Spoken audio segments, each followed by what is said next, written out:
Hey, everybody, and welcome to Help Solve the Case. My name is Christine Burke, forensic genetic genealogist, investigator, and retired police detective and sergeant. And today I'm going to give my take, my expert review of the case against the state of California versus David Anthony Burke and poor Celeste that was found in the Tesla. And what we're going to go over today is the people's brief regarding preliminary hearing evidence. Okay. And the people, that's the people of the state of California.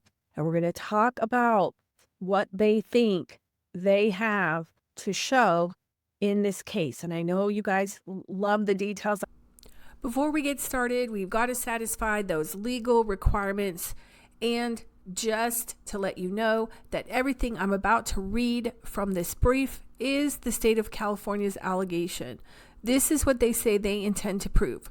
Mr. Burke, who is not related to me, has pleaded not guilty. When I read these passages, I'm reading what the state alleges, not what's been established in court. This video is not a formal opinion. It's commentary and educational analysis. So, lots to tell, lots to talk about. Let's get started. So this looks like it was filed, looks like, I can't tell, April 28th or April 29th. And so this is, they've got the date here, April 29th at 1:30 p.m. So I am not sure if they discussed this in a hearing or they just filed this. The Department 105, yeah, there's not a courtroom, so I'm not sure. Now, they are sending this to the judge, who appears to be, and it could not be the main judge on the case. It could be the one just for currently to review these preliminary motions and stuff. I am not an attorney, but I'm involved, in a lot of court-related stuff, preparation for court and things like that. And so it pays to know who does what so you can prepare an adequate case. Now, right now, sometimes they have a different judge for preliminary and a different judge for trial. We don't know. This is all preliminary. I believe, if I remember correctly from the news, he was arrested most recently, not too long ago, formally. We know there was a lot of suspicion. The car was found. Poor Celeste. Just crazy stuff. All right. So this is being submitted to the Honorable Judge Charlene Almeida at the court and to the defendant. Okay, so this is a document that the state has written. This is their brief regarding preliminary hearing evidence. Now, I don't know specifically, because I'm not in California, if that is a probable cause challenge determination, whatever this preliminary hearing is. Typically, they go over the facts of the case to determine if there's probable cause. I'm not sure. And right now, just as I'm sitting here, I don't know if there's been an indictment or how all this went down. I just know that some of you are asking to know what's going on in David's case. And of course, it's May 1st today, and we have this most recent document. So let me just keep going and we'll see what happens. Oh, I was going to say, so when one side submits, they have to give it to the judge and they have to give it to the other side. All right, so it says the people, that's the state, submit the following brief to provide a roadmap for the evidence the people intend to introduce at the preliminary hearing scheduled to begin May 1st. Okay, so they're probably going on right now. I don't know if it's public or it's not public, but this is like a preview, okay? We're giving you the trailer here. Now, the background.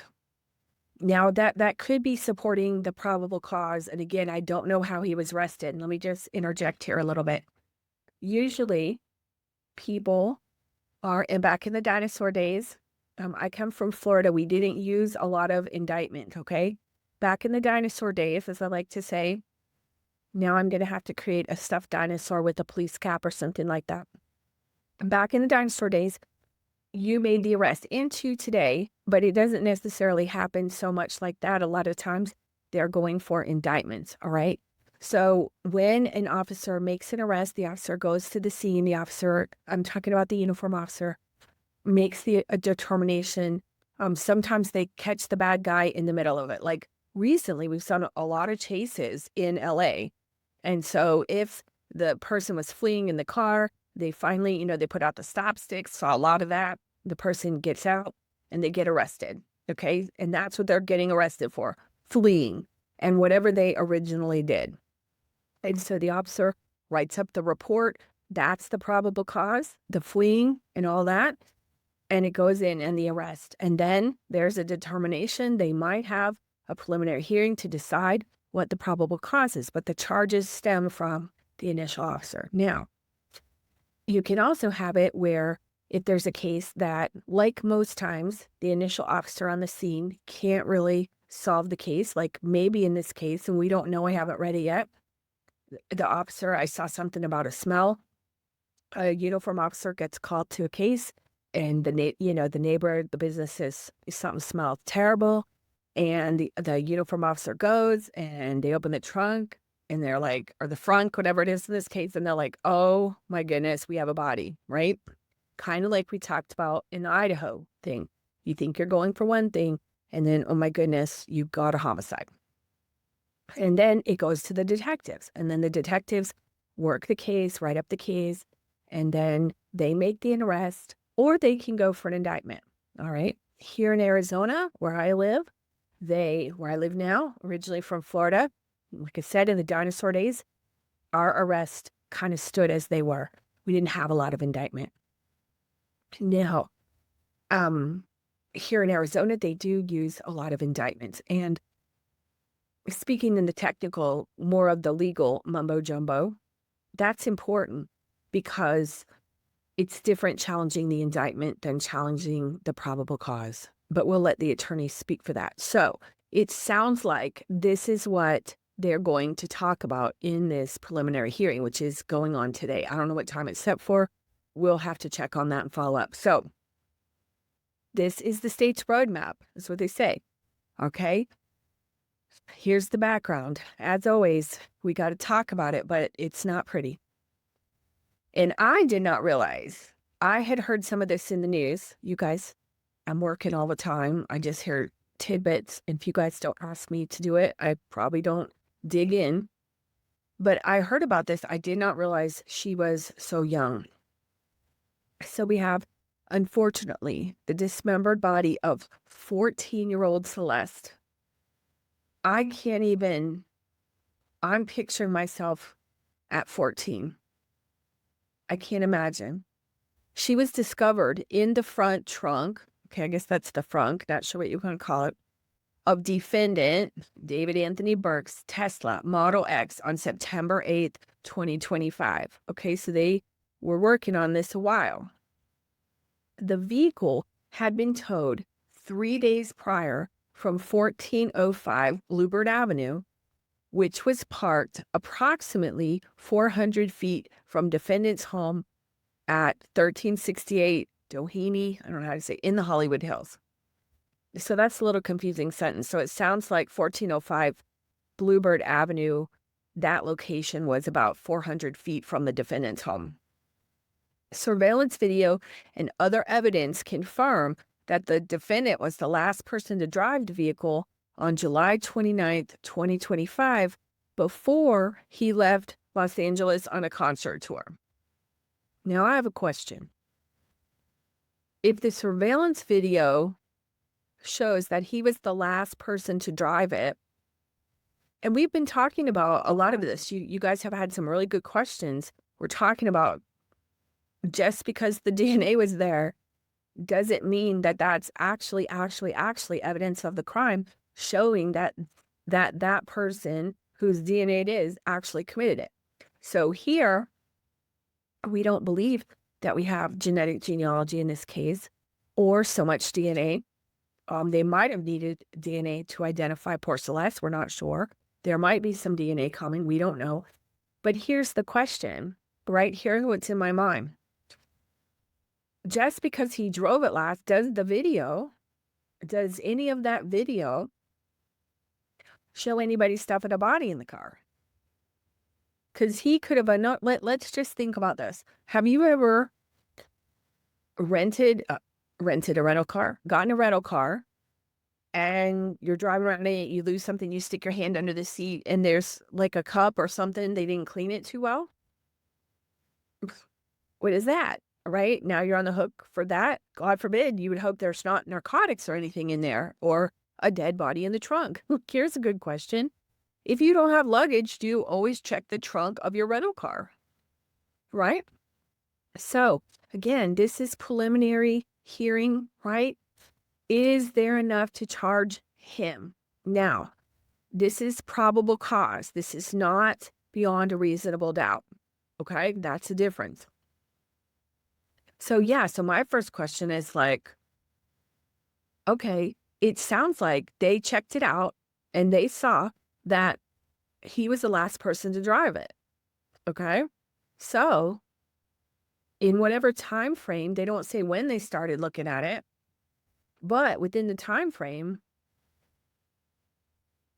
did anybody stuff it into it? And my question is, because it's a Tesla, are they going on the Tesla? What does Tesla, and if you have one, I don't have one, what does Tesla tell us about the trunk and the frunk or whatever you want to call it?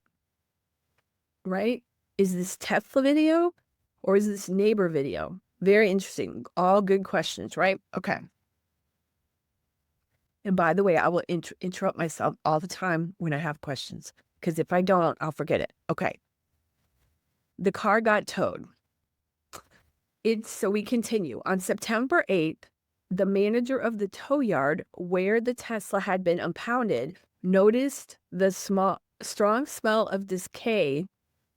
I can't speak, sorry. And the presence of flies coming from the vehicle. Now, I'm being a little snarky here, but it could be true. This is the state writing that he noticed the strong smell of decay. Like, does he know what that smells like? Because if you haven't smelled it, like, it's a very distinct smell. And how many people know what dead bodies smell like? Not autopsy dead bodies, those are different. But how many people really know what rotting dead bodies smell like? Okay. So it's interesting, his choice of words. Like, it would be like, man, y'all smell that? That smells terrible. And then the flies. That probably was a better indication, okay? He called the LAPD auto detectives who determined the Tesla was registered to the defendant through departmental resources. Now, when we talk about our chain of custody and who did what, this is a good question. What departmental resources? NCIC, MVD, some database that they had in the department. Like, what was that? It's not specified. Okay. So I'd be like, which ones? Because you need to verify that, right? That's the lead, right? We talk about this. That's the lead, the tip. Like we talked about the cover. That's the tip. So this is the lead. This is the chain of custody and the sequence of events that led him to the defendant. We're assuming, right? Right? So you should be saying, can we verify that? And how do we get there, right? And this is when I talk to my cops. The defense is going to ask to verify it. We need to make sure that it's secure, okay? So it just says departmental resources, so vague. At the tow yard, the LAPD detectives, now they got detectives right away, which is interesting, okay? They got detectives, auto detectives. Okay, so maybe I don't know why they would come out to the tow yard on a stink, but maybe they put two and two together, that it wasn't a uniformed officer. So probably pretty good, makes it a little, we would hope, more secure of a case that the detectives came out. And they opened the front storage compartment and observed a black cadaver bag covered in insects. Who keeps cadaver bags in their house? As a cop, I didn't keep one of those in my car. Even though we came upon dead bodies all the time, the medical examiner did that. Did he buy it off of Amazon? I mean, that's just weird. Okay, we'll keep going. Inside the bag, they discovered a severely decomposed head and torso. The torso is the middle part without the arms. Okay? You know, the rectangle part in the middle.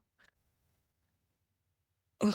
A plastic garbage bag beneath the black cadaver bag contained the dismembered arms and legs. I'm sorry, guys. This is terrible. I should put a disclaimer on all these.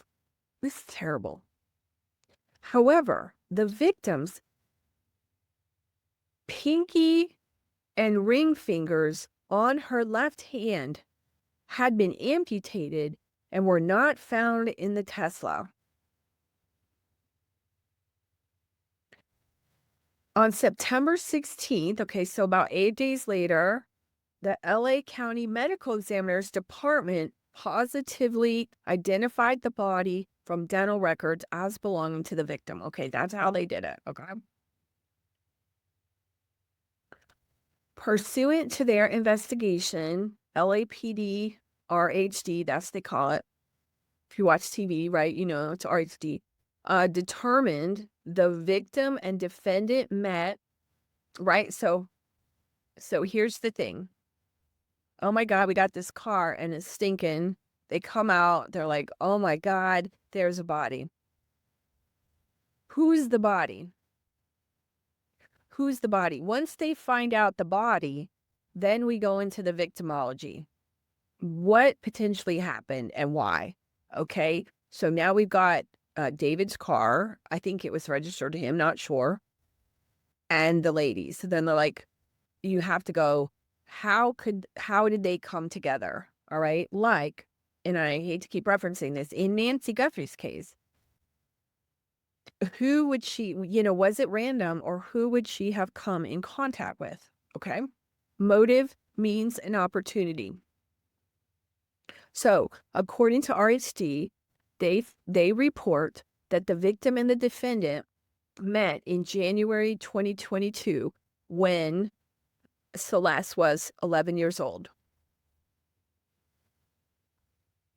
This is terrible. You guys, what is wrong with society? They began a sexual relationship in November 2023 when the victim was just 13 years old and defendant was 18. So it says, I don't know. Detectives learned the victim had been reported missing to the Riverside County Sheriff's Department by her family, who live in Lake Elsinore. And this was in February and April of 2024. So David and Celeste met in January 2022, and they began a relationship, a sexual one, in November of 2023 when she was 13 years old. So it doesn't say that they continued to stay in contact or they were dating or anything like that. So fast forward, okay, so they started having a sexual relationship in November 2023. That's the end of the year. And then just in February, the parents reported her missing. So at some point, it sounds like prior to that, she was coming home every night if she was living at home, right? She's young. So all of a sudden, sometime in February, she didn't come home apparently. And then maybe she came back and then she went missing again. So Riverside County Sheriff's Department contacted the defendant, okay, on February 17, 2024, after they identified a phone number in the victim's phone records that belonged to him. So maybe mom and dad didn't know that this was going on. Maybe she just ran away and, you know, they thought it was a runaway. I don't know how general that could be, but whatever. You know, I hate you parents, whatever. But in February, they went apparently through her phone and was like, who could she be talking to? In the phone records. Phone records. So she would have had her phone with her. So they pulled the records to say, probably, what the heck's going on. Now, it sounds like the police got the phone records too, FYI. All right. So during this call, the defendant said that he had spoken to the victim on February 13th or February 14th, which is right around Valentine's Day if you're dating. We don't know if they were dating. They could have just hooked up. We don't know. But he stated, he stated he was unaware she was a minor or that she had been reported missing. Now, could she have lied about her age? Maybe. I don't know. What is popping into my head right now is that supposedly, again, we don't know, they began a sexual relationship in November 2023 when the victim was 13 and the defendant was 18. So was it something about him turning 18 and her turning 18, or she said she turned 16, or who knows? Okay. But the ages are important. Again, I'm trying to figure out what's going on here. He stated she was unaware she's a minor and that she had been reported missing. Okay, do we have any evidence of a fake ID or conversations about ages? Riverside County advised the defendant that the LA Sheriff's Department deputies would be coming to his house. Maybe she was there. On that day, the defendant was living at 804 North Doheny. Is that how you say it? Is that the same address? He was living at a different address on Doheny in West Hollywood. Riverside County requested that LA County conduct a welfare check at defendant's home. So apparently she was at the house. LA County deputies went to the defendant's home at night at 8:15 p.m. and informed him the victim was a 13-year-old runaway. Like, FYI, I don't care what you think is going on. This is what the reality is. Defendant again claimed he was unaware she was a minor and he had only met the victim once in person in November 2023. Now that doesn't jibe with what we heard, right? However, defendant showed deputies a yearbook photo of the victim he had on his cell phone. That's weird. Although he claimed to be unaware of where the victim was at the time, she returned home 2 days later. Did they ask to search the house? Did they ask to look at his phone? Did he give permission? Did he not? Did they consider an endangered person search warrant? I don't know. Despite being informed by law enforcement the victim was only 13, defendant continued to pursue her. That sounds like it's a one-way, right? Because sometimes in these cases with these young people, it's a consensual. Although at a certain age, you can't really give consent because you're not a mature adult, okay? So that's why these ages are interesting. So he says defendant continued to pursue her. After she returned home in February, her parents took her cell phone. Yeah. After the victim returned, defendant then drove to Lake Elsinore and paid a junior high school student in the victim's class $1,000, oh my goodness, to give the victim a cell phone defendant purchased so they could stay in contact. That's some pretty serious stuff, huh? Throughout 2024, the victim spent a significant amount of time with defendant, including summer weekends at his home in the Hollywood Hills and traveling with him to Las Vegas, London, and Texas to meet his family. One thing I want to look. Okay, so that's significant. How is she getting back and forth? 2 hours, 2.5 hours. That's a significant distance. I just didn't know if it was like right down the street. Okay. So she spent significant time and traveled and met his family. Okay. Text exchanges between the victim and the defendant contain references to sex, pregnancy, abortion, and the use of the Plan B emergency contraceptive. There are also explicit photographs documenting and corroborating their sexual relationship. Please, folks, please don't put this on your camera. Please don't share this stuff, do this stuff, put it on your camera. It's like your mom talking, and like it can be like it's terrible. In November 2024, defendant and the victim broke up. Okay, so we had this issue in February. He was contacted. Apparently, she ran away in April and whatever, and she's traveling with him throughout November, right? They broke up. It doesn't say who did what, who broke up with whom, although they continued to communicate, and text messages suggest they also continued to have sexual relationships. That sounds like the dreaded friends with benefits. Or, trying to get, I don't know, who knows what. All right.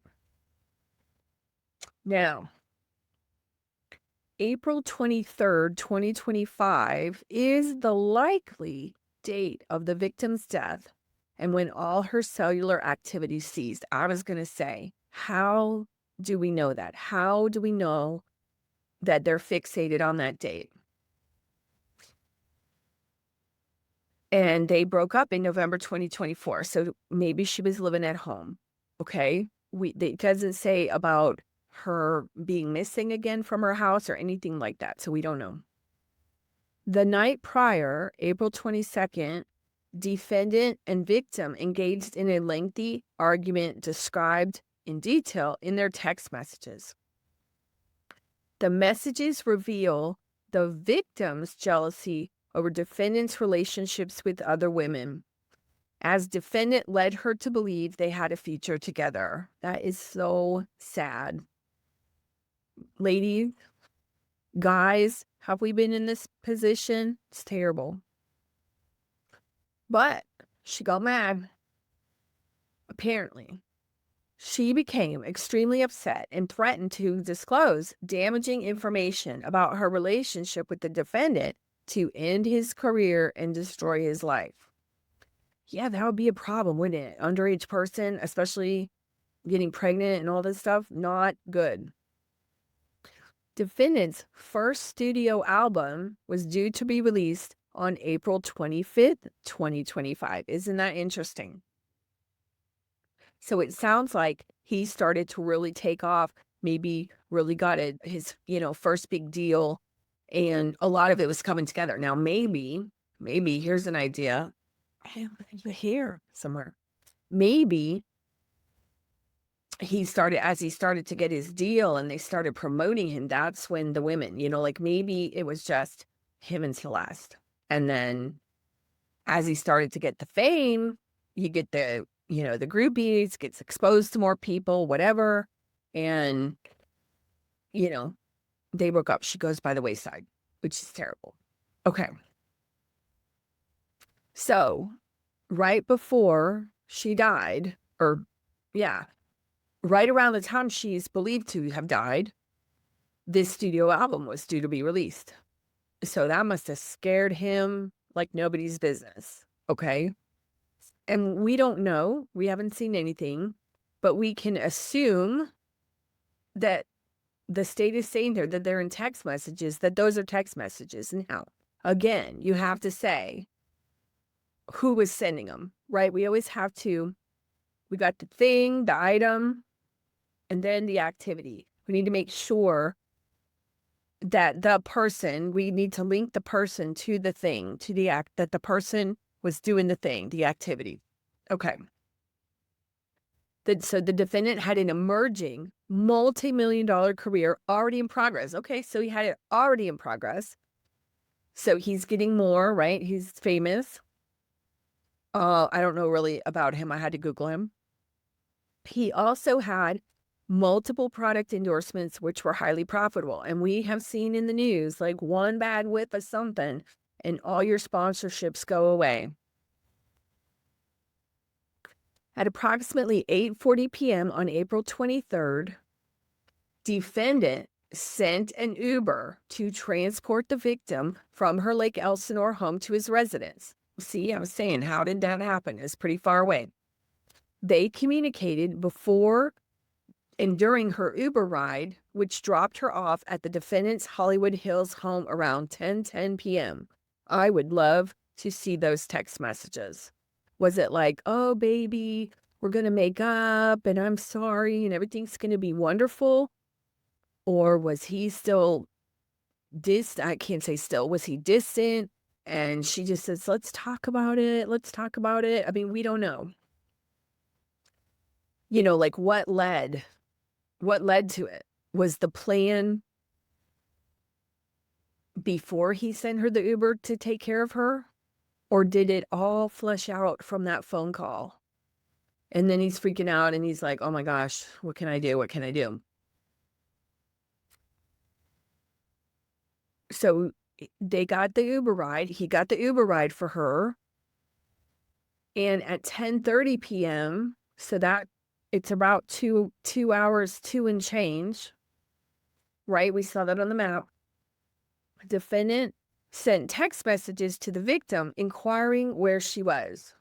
Who was the Uber driver? Who's the Uber driver? Because if the car got told to go to a different location, the Uber driver knows.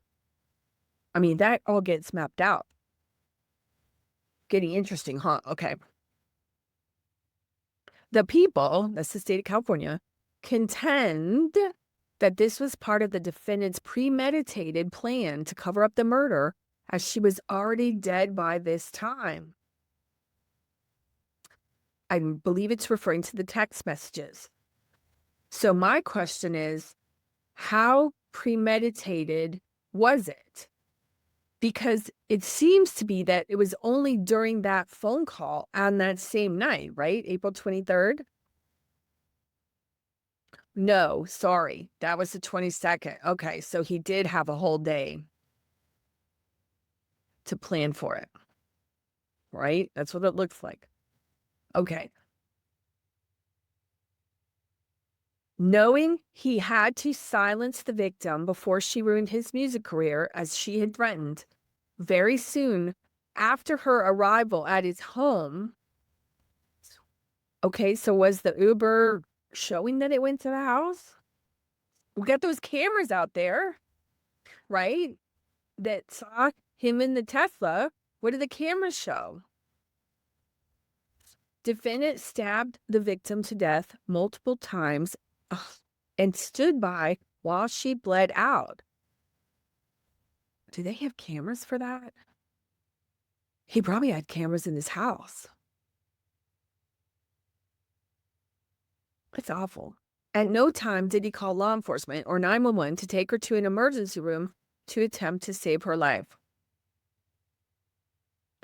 Despite knowing she was dead and her family was trying to find her, the evidence will show, this is what the state's saying, defendant lied and claimed he didn't know where she was.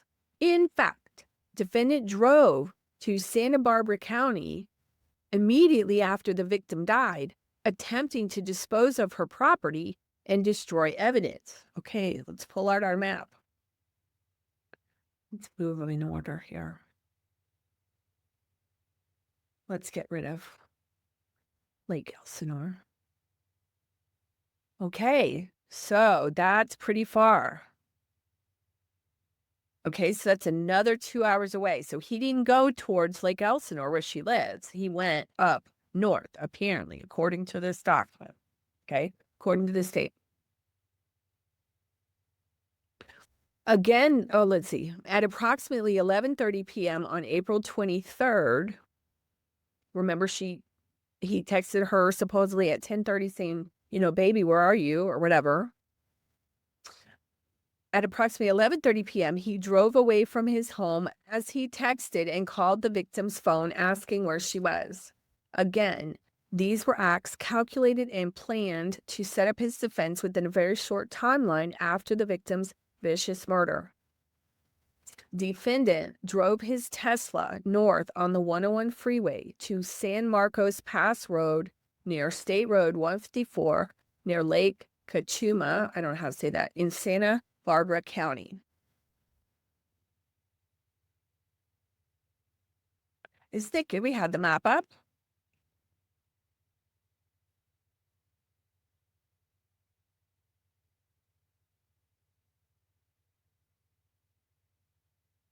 Ooh, even further. What road did they say it was? Near San Marcos Pass Road.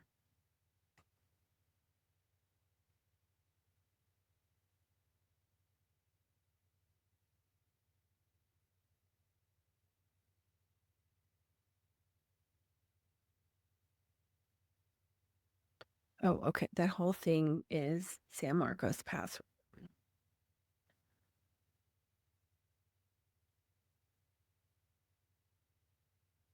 When does it become that?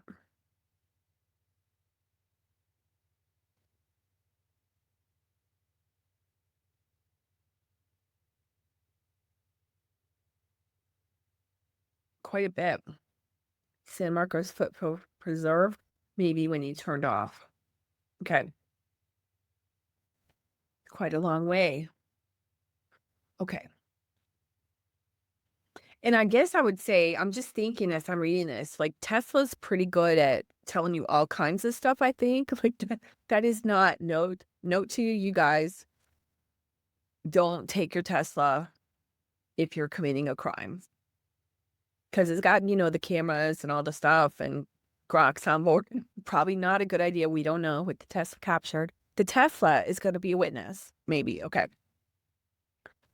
He returned home early the following morning on April 24th before going to a radio interview for the release of his album that week.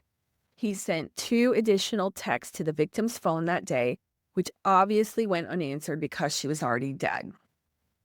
After April 26, 2025, defendant never attempted to contact her again. Tellingly, defendant subsequently purchased tools to carry out his plot to dismember and dispose of the victim's body. So that subsequently is making me a little nervous. He went back up there and got her on April 24th, 2025. Oh my God, he did. Or was she in the trunk the whole time? You follow where I'm going with this? What did they say? He went up to the lake?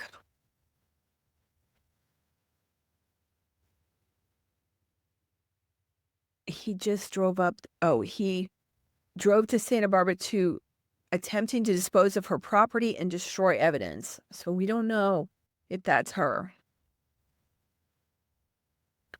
On April 24th, he ordered a shovel from Home Depot that was delivered to his home from Postmates.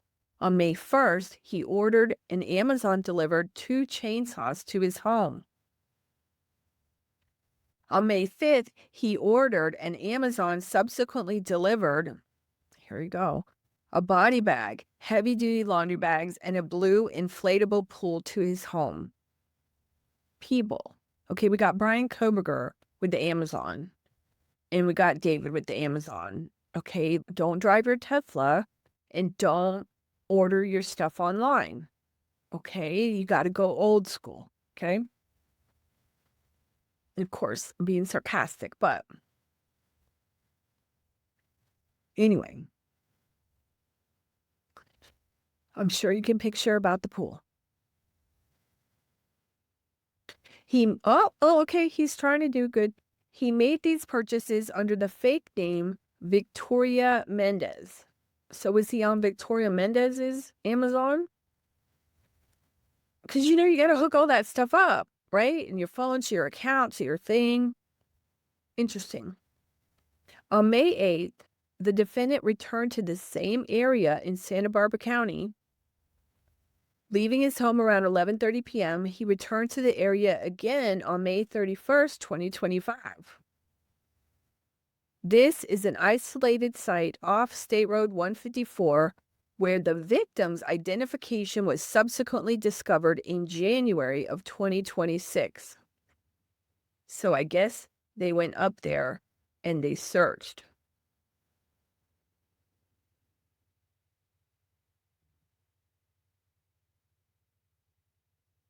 Okay. So we saw where he was. He was way up here. And her ID was discovered somewhere just in January of this year, not too many long ago.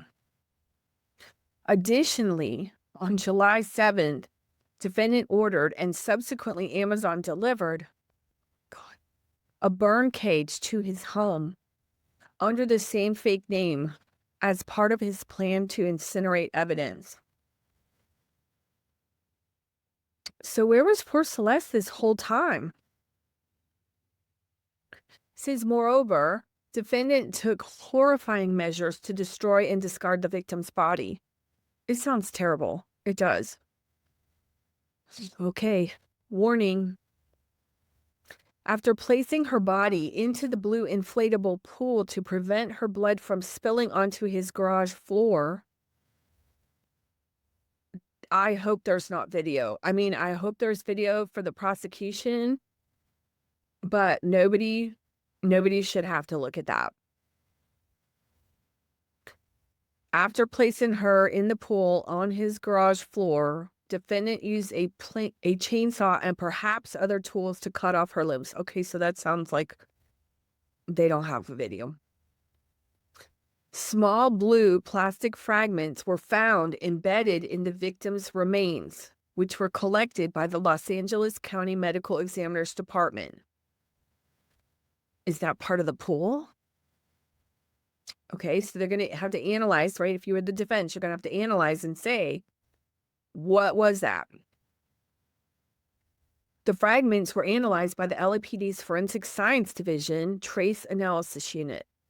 An expert was able to make a physical fit match from the blue fragments, to the blue inflatable pool purchased by defendant in May 2025.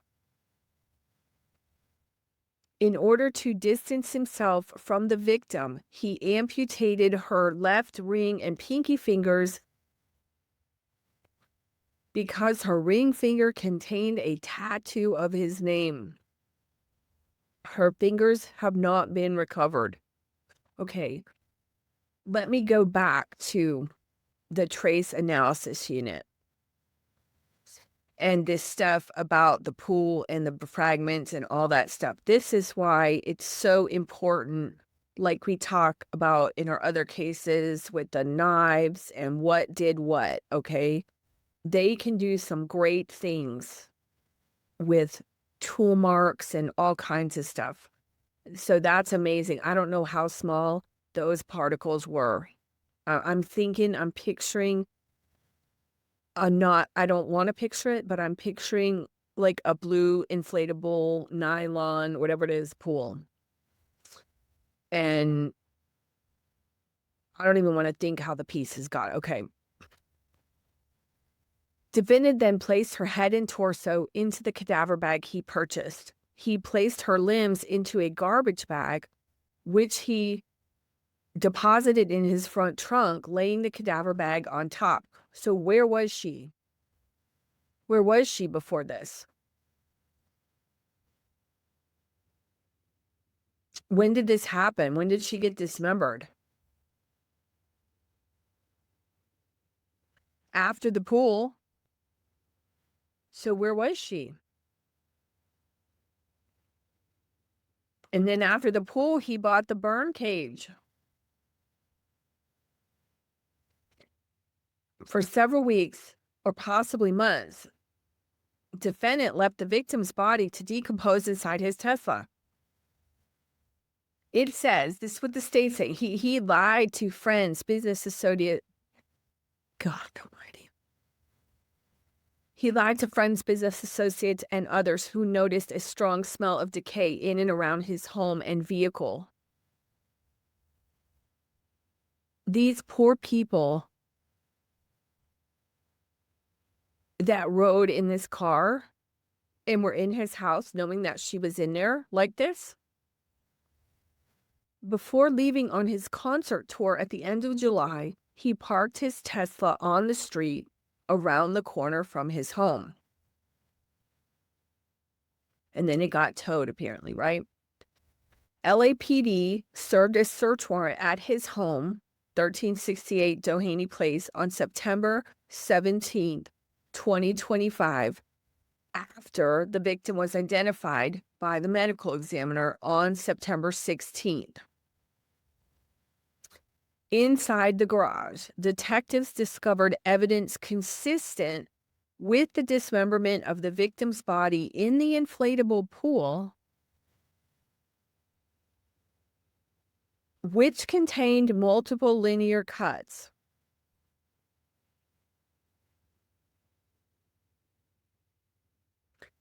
So was the pool in the cadaver bag? Or was the pool, because the multiple linear cuts is what is getting me. So was the pool in the cadaver bag? Or was the pool in the garage? Or was there, I hate to be graphic, and it went through, picture this, the pool, it's very thin on the garage, on the concrete, and then, and it probably caught up in the pool material and went down into, like sometimes you cut on your counter when you shouldn't, and you cut into your counter. Because this is where what's the evidence consistent? Because remember, they're going to have to tie him, and the defense is going to challenge the purchases to him, to the items that were in his house, to her, and to what was dumped or whatever all of this was found. It says several biological samples which tested positive for blood were collected within the garage area. DNA analysis determined that various samples matched the victim's unique genetic profile. That's interesting, the word unique and genetic profile. Okay, now my AI assistant told me it was only STR. Or no, it's dental records, they're saying. But that's interesting, they're using unique genetic profile. Okay, we'll see. On December 9th, 2025, the medical examiner ruled the victims that the homicide caused by 2 penetrating injuries to the torso. Remember, we talked about manner and mechanism. I can't think of the other word. Okay. So it's a homicide, which means another person caused it, and it was from 2 penetrating injuries to the torso. So this is not the chainsaw. This is the stabbing. Okay. So we've kind of got the same. That might be Zababer from my coworker video. Where's the knife? Okay, what did it? What shape are we looking for? Okay. On January 17, 2025, the victim's U.S. passport card was found by a Caltrans worker off State Road 154 in Santa Barbara County. Sounds like some stuff went flying out the window to me. Okay. Now we're going to talk about the evidence. So that's their theory. That's their story. Okay, that's their narrative. That's their perspective. That's their story that they're ultimately going to present to the judge or to the jury. No, let me back up. This is the evidence they're going to present at the preliminary hearing, their probable cause. Okay. Here's what it is. The description of photographs. It says the description, not the photographs. The description of photographs depicting the victim naked, as well as while she was engaged with the defendant in sexual activity when she was 13, okay? 13. Someone's on my roof. It sounds like they fell down. We go back. You cannot show a picture of a child. You don't want to show pictures like this, right? So, of note, he says the description of the photographs. So they're probably going to call a detective and they're going to ask the detective, did you view the photo? And could you describe what you saw in the photo? Okay. There we go. See, it says, I didn't read ahead. As this evidence constitutes CSAM, child sexual abuse material, the photos won't be presented. While all possible charges that could be proven were not filed, that's interesting. Are they still going to share the discovery that shows those additional charges? The CSAM, this picture, is proof of their ongoing sexual relationship while the victim was 13 and 14 years old. Okay? Despite whatever. So the prosecution is probably thinking motive and impeachment of the defendant's statements, right? The integrity and the truthfulness of the defendant. They're going hard on this for he's lied to us the whole time, so he's lying now. That's probably what's going to be presented to the jury, right? To impeach him because he said, I only met her one time. Okay. And it also goes to motive, right? The dumping, not the dumping of the body, but the breaking up and all that stuff. Okay. Also shows that maybe more of a predator, if you want to use that word, because of the age. Okay. They're also going to use numerous text messages between the defendant and the victim evidencing their sexual relationship, pregnancy, abortion, and use of Plan B emergency contraception. Again, just a question, who's sending the messages? Can you verify that? Messages through March 2025, right before the breakup. Or they broke up in November? Prove defendant continued to manipulate, that's a strong word, manipulate the victim as she messaged that friends with benefits thing, right? I said, all we do is have sex and just hang out, man. I want more than that for myself. And it says that those messages were obtained from the defendant's iCloud data. So it sounds like somebody might have gotten rid of some messages on their phone. But don't forget about the cloud. So don't drive your Tesla. Don't don't use your phone. Don't do it in your camera's house, whatever. And don't purchase off of Amazon and delete the cloud. Don't use the cloud, okay? Defendant's cellular activity and communications derived from defendant's iPhone and Tesla. There you go. Tesla's going to tell tales, which demonstrate defendant's activities from April 22nd to April 24th, 2025, including a trip to Santa Barbara County in the middle of the night. Doesn't it have cameras in the front? After the victim arrived at his Hollywood Hills home.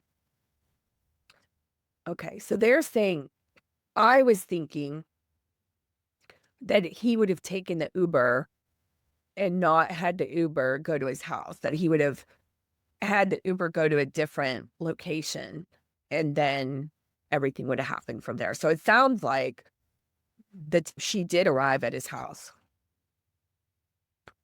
They also have surveillance video of the defendant driving his Tesla. I guess maybe the thing records you driving it. right? Maybe they have to do that for the FSD, my Tesla owners and enthusiasts. I have no idea. Elon, if you're listening to this, I would love to have a Cybertruck, but it is so ugly. It is just so ugly. Please, please make us a better high riding thing. Okay. So they have surveillance video of the defendant driving his Tesla on July 29th for the last time before parking the vehicle and leaving on the tour. They have DNA evidence developed from blood stains collected from the defendant's garage, which match the victim's genetic profile. Now, here's a question. If, right, the state is saying, we're going to play devil's advocate here. The state is saying they had this long time relationship. Could she have cut herself, DNA versus activity, could she have cut herself at any time in the 1.5 or 2 years that they were dating and bled in the garage? Now we have proof of the defendant's Amazon purchases and deliveries to his residence, including 2 chainsaws, a body bag, an inflatable pool, heavy-duty laundry bags, and a burn cage after April 24th. Okay. Proof of defendant's purchase and delivery from Postmates of a shovel from Home Depot to his home on April 24th, 2025. Uber records showing defendant's transaction where he ordered an Uber to pick up the victim from her Lake Elsinore home and transport her to his residence on the night of April 23rd, 2025. Proof of defendant's lucrative career as a singer and songwriter prior to April 23rd, 2025. Defendant had an early album release party the night of April 24th, 2025, before embarking on an international tour in late July 2025. What a difference a year makes. And we need the proof of, or the state does, they need the proof of the lucrative career, again, to show the motive, what she was going to destroy. Okay, if the sex with a minor and all the photographs and all that stuff was not enough, okay? Text messages exchanged between defendant and the victim on April 22nd and April 23rd, where the victim threatened to expose the defendant and destroy his career. So it says this brief is filed to assist the court in understanding the scope and relevance of evidence the prosecution intends to present at the preliminary hearing. The prosecution has issued numerous subpoenas and is prepared to proceed with the preliminary hearing. It means they're going to call witnesses probably. The defense has had multiple opportunities to request a continuance, but has not done so. I wonder if it happened today. He's throwing that in there because he's saying at the last minute, we're not going to play this game. Okay. Furthermore, California Penal Code 1050 requires the defense to provide at least 2 court days notice to request a continuance. So this thing is supposed to, he filed that May 1st. So that was 29th, 30/31. Okay. So he waited till the last minute to file his papers here. And he says, in view of the limited scope of evidence to be presented at the preliminary hearing detailed in this brief, there should be no substantial impediment moving forward with the hearing as scheduled. FYI. So he's saying they haven't had the 2-day thing and it's not a lot of evidence. Okay. So it should not be a burden to the defense. So this is interesting. We'll see what happened. Let me see what else we got. Notice, proof of service. Okay. So they served it. You have to serve it. So it looks like Regina Peter and Blair Burke are the counsel, and Marilyn Bednarski. I don't know if they've got 3 on there. Okay. So what do you think? You want to hear more of this? Do you want to follow this case? The state should have filed a thing for the preliminary hearing, potentially, and I can search for the video and we can we can go over that. We could go over the court hearing. Obviously, we've got the response of whatever the judge decides. Okay? So let me know. And as always, thanks for watching. Appreciate everything you do. Can't do it without you. And have a good day. I'll see you later.